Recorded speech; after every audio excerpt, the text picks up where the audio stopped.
Bonjour à toutes et à tous, j'espère que vous allez bien. Je suis très heureux de vous retrouver dans une nouvelle vidéo sur votre chaîne KLN Technologies qui fera suite à la série de vidéos sur le langage SQL.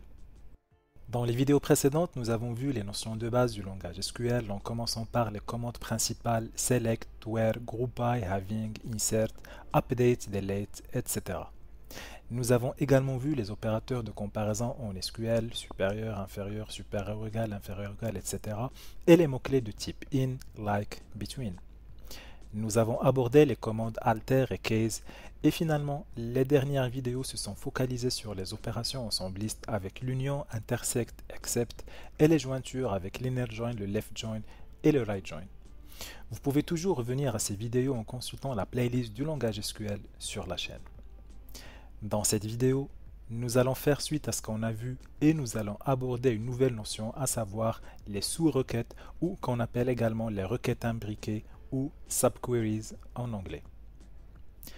Dans cette partie dédiée aux sous-requêtes, nous allons aborder premièrement les notions de base des sous-requêtes, deuxièmement les sous-requêtes dans les clauses select, from, troisièmement les sous-requêtes avec la clause where et les opérateurs de comparaison, quatrièmement les sous-requêtes avec la clause where et les mots-clés in, not in, cinquièmement les sous-requêtes avec l'update, delete, insert, sixièmement les sous-requêtes avec les mots-clés sum, any, all, septièmement les sous-requêtes avec exists, not exists, et dernièrement on va clôturer le cours avec des remarques complémentaires. Vu la richesse et l'étendue de cette partie, elle sera divisée en 4 vidéos. Dans cette vidéo, nous allons aborder la partie 1, à savoir les notions de base des sous-requêtes. Les parties 2, 3 et 4 seront abordées dans une deuxième vidéo. Les parties 5 et 6 dans une troisième vidéo. Et les parties 7 et 8 seront expliquées dans une quatrième vidéo qui conclura cette partie des sous-requêtes. Dans cette première partie des notions de base des sous-requêtes, nous aborderons premièrement une définition des sous-requêtes. Deuxièmement, la notion des requêtes internes et externes. Troisièmement, on verra les sous-requêtes indépendantes et dépendantes ou corrélées et leur mode d'exécution. Quatrièmement, nous verrons les types de résultats envoyés par une sous-requête.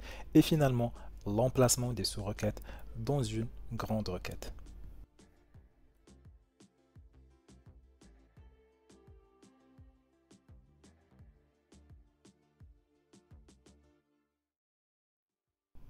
Depuis le début du cours sur le langage SQL, nous avons vu des requêtes simples, par exemple select étoile from collaborateur, where ID collaborateur est égal à df569. Mais parfois, dans des situations un peu complexes, on a besoin d'inclure une requête dans une autre requête. C'est comme si on a une requête et au sein de cette requête ou bien au sein de l'une des clauses de cette requête, on écrit une autre requête. La requête incluse dans la requête principale est appelée la sous-requête ou la requête imbriquée. Donc une définition simple d'une sous-requête, c'est tout simplement une requête qui est incluse dans une autre requête. Bien pour clarifier les choses, nous aurons recours à un exemple. Donc je vais toujours revenir aux tables utilisées depuis le début de ce cours de notre base de données des ressources humaines de notre entreprise fictive, à savoir la table collaborateur et la table absence. Supposons que je veux afficher les ID, les noms, les prénoms et les salaires des collaborateurs ayant comme type d'absence quand j'ai payé. Là, je dois faire appel à deux tables dans ma requête. La table collaborateur pour récupérer les ID, les noms, les prénoms et les salaires des collaborateurs et la table absence pour filtrer les collaborateurs ayant comme type d'absence quand j'ai payé. Et là, je vais utiliser une sous-requête. Premièrement, je vais aller dans la table absence et voir qui a un congé payé en type d'absence. Donc je vais bien sûr ici récupérer les ID des collaborateurs car il sera ma colonne de correspondance entre mes deux tables.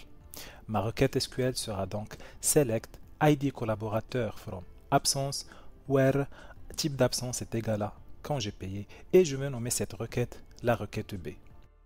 Mais ce n'est pas encore fini car ce qui est demandé dans mon énoncé c'est afficher les noms, les prénoms et les salaires de ces collaborateurs et ces données sont disponibles dans la table collaborateur. La requête qui va m'afficher cela est bien select ID nom prénom salaire brut from collaborateur que je vais la nommer la requête A. Cette requête A sera bien sûr ma requête principale ou bien ma requête mère, vu qu'elle contient les colonnes que va afficher mon résultat final. Et la requête B sera la requête que je vais inclure ou bien que je vais imbriquer pour qu'elle me fasse le filtre sur les collaborateurs ayant une absence de type congé payé. Donc là, la requête B sera ma sous-requête. La requête finale sera comme suit.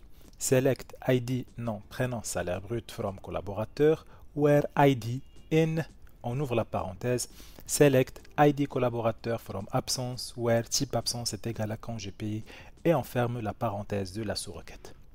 Donc le mot-clé utilisé dans ce cas pour imbriquer mes deux requêtes est le mot-clé in et c'est un mot qu'on a déjà abordé dans la deuxième partie de la vidéo 6 de ce cours-là. Donc ici, j'ai deux requêtes, une qui est incluse dans l'autre, et la requête incluse, à savoir la requête B, est bien ma sous-requête. Un petit détail très important, c'est que les sous-requêtes doivent être écrites entre parenthèses. Donc ces parenthèses sont très importantes car elles permettent d'indiquer qu'il s'agit vraiment d'une sous-requête.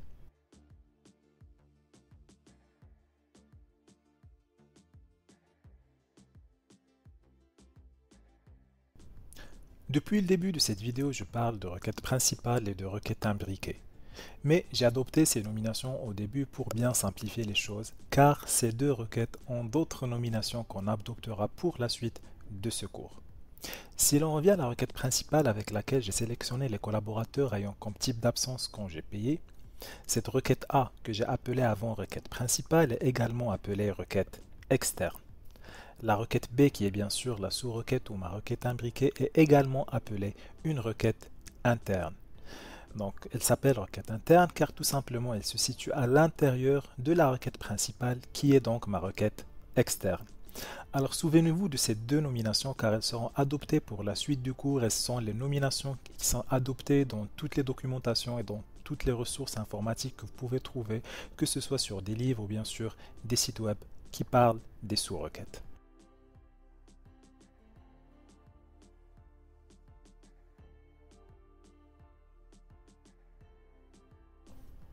Les sous-requêtes peuvent être classifiées en deux catégories.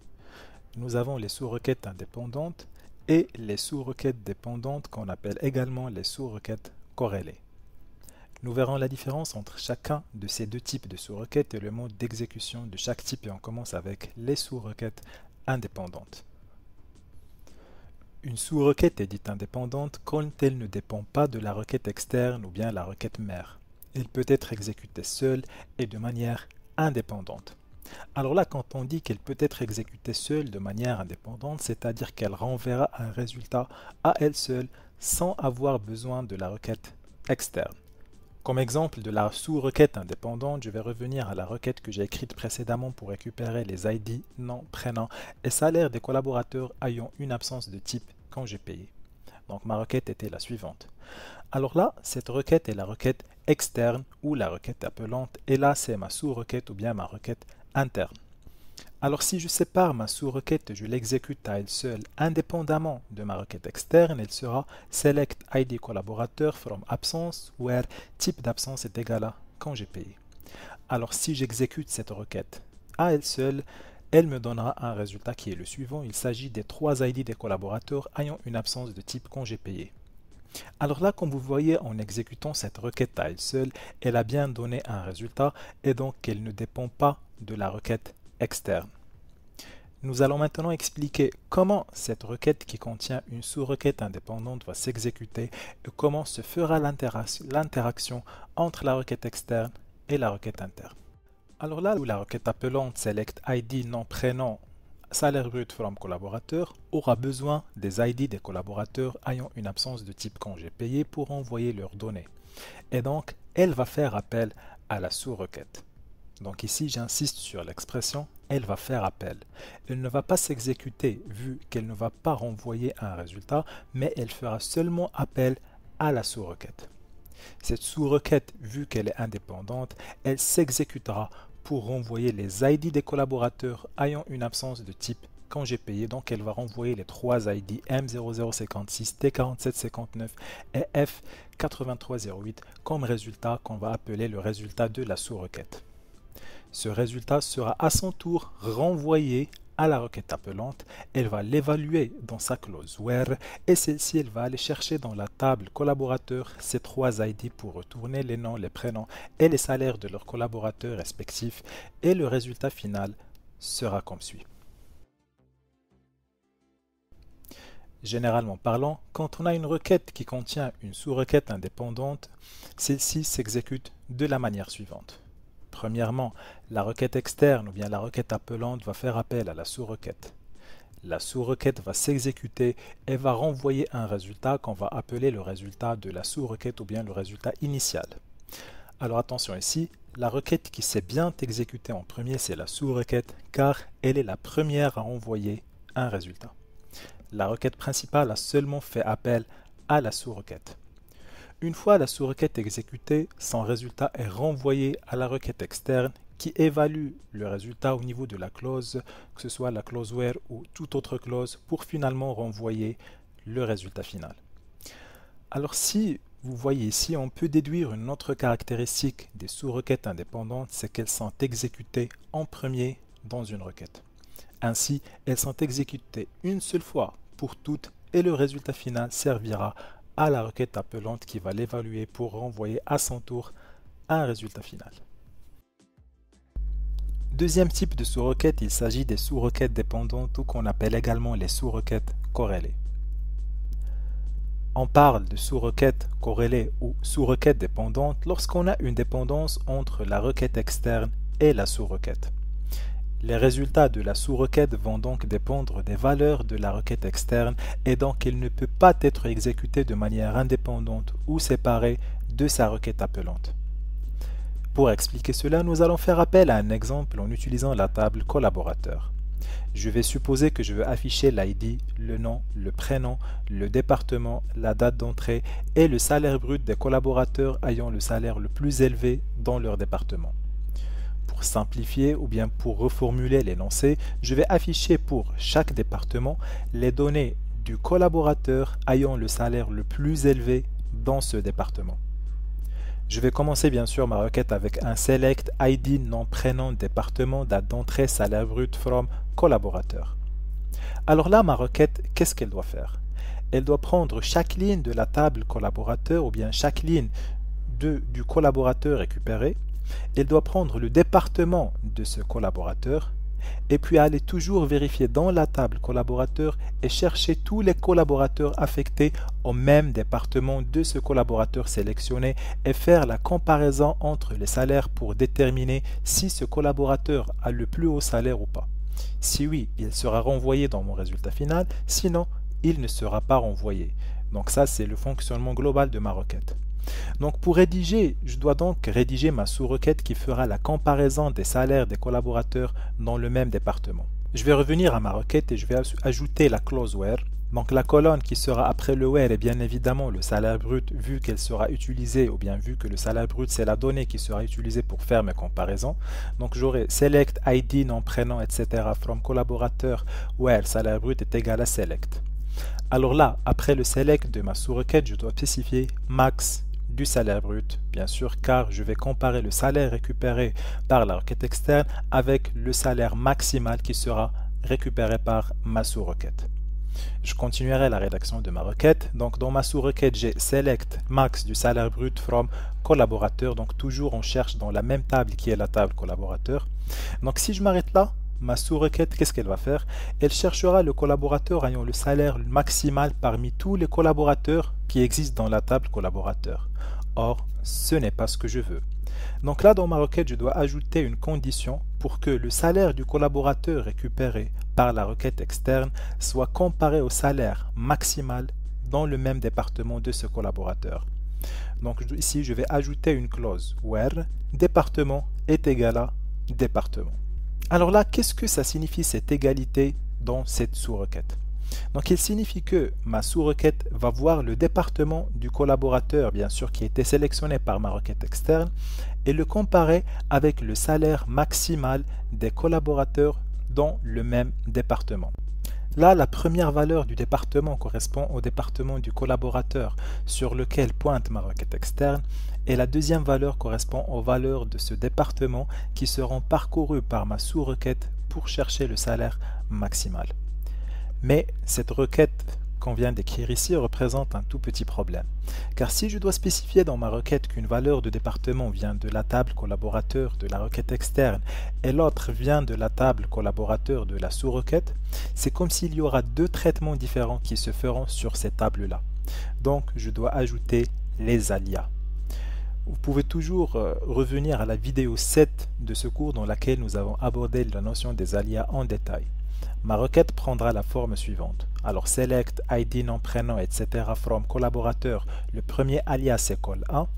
Where salaire brut est égal à select max col2 point salaire brut from collaborateur col2. Donc col2 c'est l'alias de la deuxième table. Where col1 point département est égal à col2 point département. Donc là mon égalité est plus lisible et plus claire. Donc à travers ces alias, je spécifie que ma table collaborateur sera traitée de deux manières différentes par mes deux requêtes internes et externes. Donc ici, une règle à déduire, c'est que quand on a la même table utilisée dans la requête interne et la requête externe, il faut impérativement utiliser les alias, sinon ma requête renverra des erreurs pendant l'exécution. Le résultat de ma requête sera comme suit. Et là, je sais très bien qu'il y a toujours du flou dans cette requête et dans tout ce que je viens d'expliquer auparavant. Je vais donc entrer un peu dans plus de détails pour que vous puissiez mieux voir les choses. Premièrement, la requête externe va se lancer et va parcourir la première ligne correspondante à Lefebvre Céleste. Son salaire est de 2633,12 € et son département est financier. Après, cette requête externe va transférer la valeur du département de ce collaborateur à la sous-requête. Alors pourquoi c'est la valeur du département qui sera renvoyée, car on a col1.département est égal à col2.département. Donc la sous-requête a besoin de la valeur de département renvoyée par la requête externe. On peut donc déduire la dépendance entre la sous-requête par rapport à la requête appelante. Alors que va faire ma sous-requête? Elle va prendre la valeur du département qui est égale à financier et va voir le salaire maximal des collaborateurs rattachés à ce département. Nous avons trois collaborateurs, Lefebvre Céleste, Platon, Christine et Thomas. Le salaire maximal parmi ces trois est donc 5297,76 €. Il s'agit du plus haut salaire dans le département financier. Cette valeur calculée par ma sous-requête est la valeur qui sera renvoyée à la requête externe. Donc après la requête externe, elle va comparer cette valeur qu'elle a reçue, qui est 5297 € avec le salaire du collaborateur qui est sélectionné. Il s'agit du salaire de Lefebvre Céleste, 2633 €. Donc là, il n'y a pas d'égalité. Donc on peut déduire que Lefebvre Céleste n'a pas le salaire maximal dans le département financier et donc elle ne sera pas renvoyée dans mon résultat.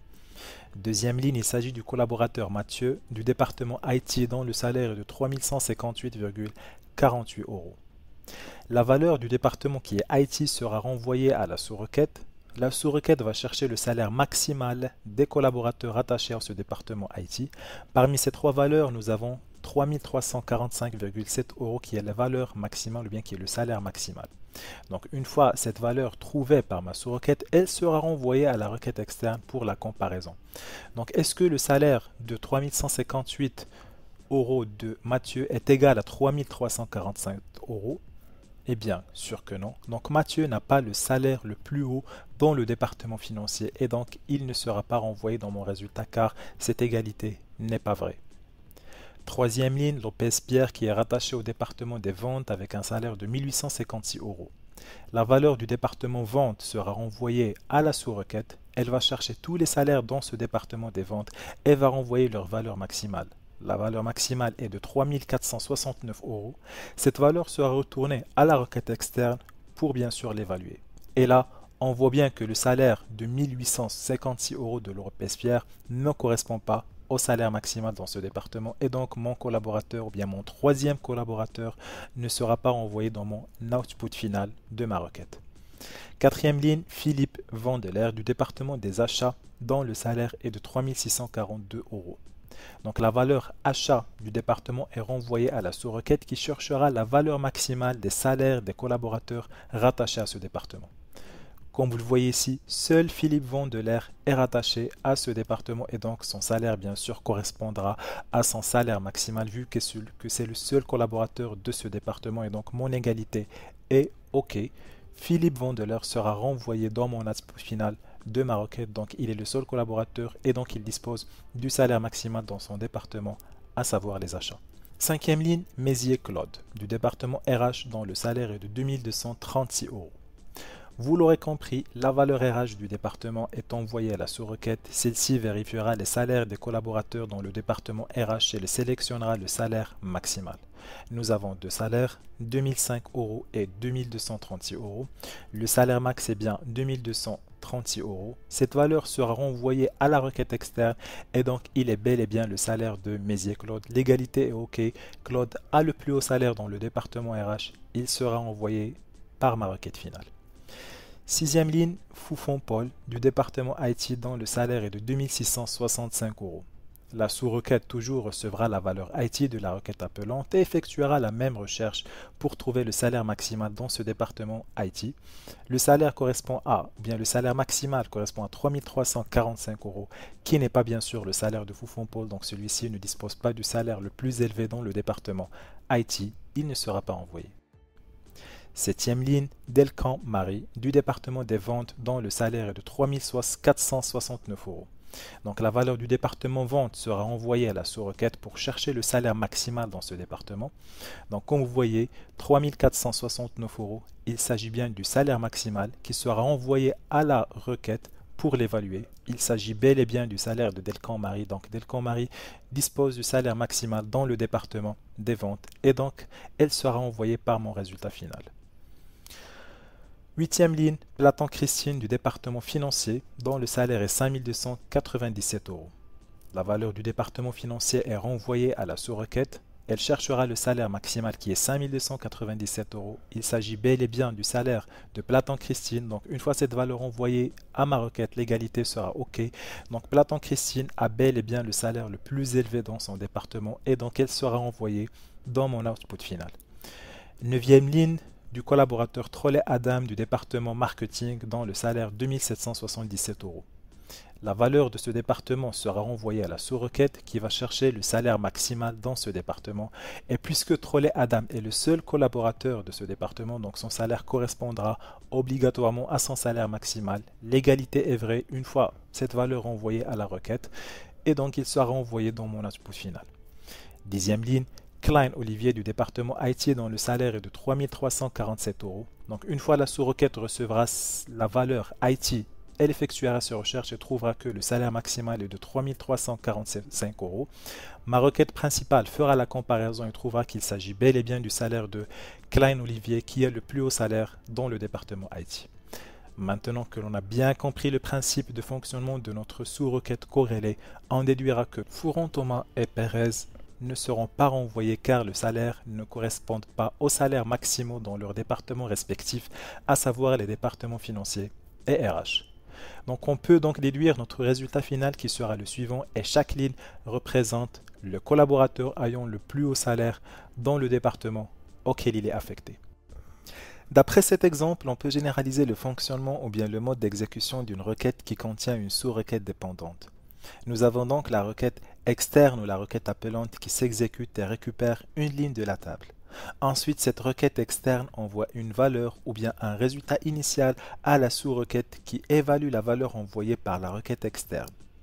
La sous-requête, après la réception de cette valeur, s'exécutera après et envoie à son tour le résultat de son exécution à la requête externe qui s'exécute après à son tour pour donner un résultat final.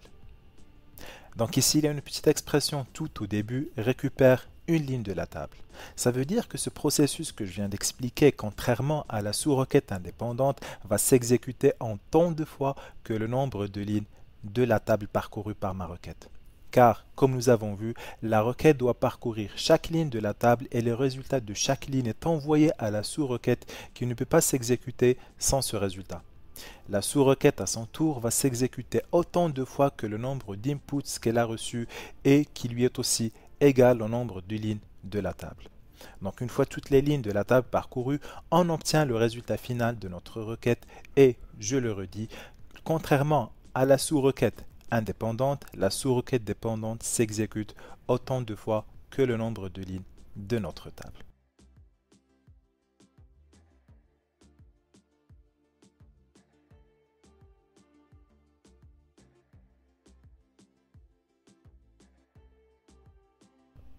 Nous avons vu dans les exemples précédents qu'une sous-requête, qu'elle soit indépendante ou dépendante, envoie toujours un résultat à la requête externe ou la requête appelante. Ce résultat peut prendre différents formats. Nous avons premièrement une sous-requête à valeur unique. C'est quand la sous-requête envoie une seule valeur à la requête externe.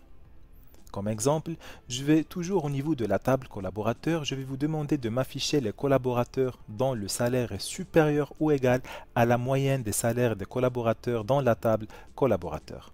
Alors là, le premier réflexe que vous pouvez avoir est d'écrire une requête de type select étoile from collaborateur where salaire brut supérieur ou égal à average de salaire brut ou bien qui est la moyenne du salaire brut. Mais cette requête est complètement fausse et remontera une erreur au moment de son exécution, comme quoi un agrégat, ici qui est average, ne peut pas être contenu dans une clause where, à moins que ça ne soit contenu dans une sous-requête. Et là donc, nous aurons besoin d'utiliser une sous-requête et notre requête sera select étoile from collaborateur where salaire brut supérieur ou égal à select average du salaire brut from collaborateur. Là, cette requête est correcte et me renverra la liste des collaborateurs dont le salaire est supérieur à la moyenne des salaires de tous les collaborateurs dans la table. Alors si l'on se concentre sur la sous-requête, celle-ci est indépendante car si on l'exécute à elle seule, elle renverra une seule valeur qui est la moyenne des salaires, à savoir 3131,56 €, ce qui correspond à la moyenne des salaires. Elle a donc renvoyé un résultat à valeur unique. Deuxième type de résultat envoyé par une sous-requête est un résultat à colonne unique et ligne multiple. Si l'on revient à la requête qu'on a vue tout à l'heure, select ID nom prénom salaire brut from collaborateur, where ID in select ID collaborateur from absence, where type absence est égal à congé payé. Si l'on exécute la sous-requête à elle seule, elle va renvoyer une colonne contenant tous les collaborateurs ayant comme type d'absence congé payé. On aura le résultat suivant, donc les ID des 3 collaborateurs ayant une absence de type congé payé, donc c'est une colonne de 3 lignes. Donc comme vous le voyez, il s'agit bel et bien d'une colonne qui contient plusieurs lignes et c'est le deuxième type de résultat envoyé par une sous-requête. Troisième type de résultat envoyé par une sous-requête est un jeu de résultats complet, c'est-à-dire que la sous-requête peut renvoyer un tableau complet de résultats composé de plusieurs lignes et plusieurs colonnes. Concernant ce dernier exemple ou bien ce dernier type, je ne peux pas le détailler encore plus via des exemples car je dois utiliser des mots-clés comme exists qu'on n'a pas encore abordés et qui seront expliqués ultérieurement. Pour l'instant, rappelez-vous qu'il existe des sous-requêtes qui renvoient un jeu de résultats complet et on reviendra sur ce point au moment opportun. Donc pour résumer, les résultats envoyés par une sous-requête sont de 3 types. Premièrement, un résultat à valeur unique, ou bien deuxièmement, une seule colonne composée de plusieurs lignes, ou bien un jeu de résultats complet.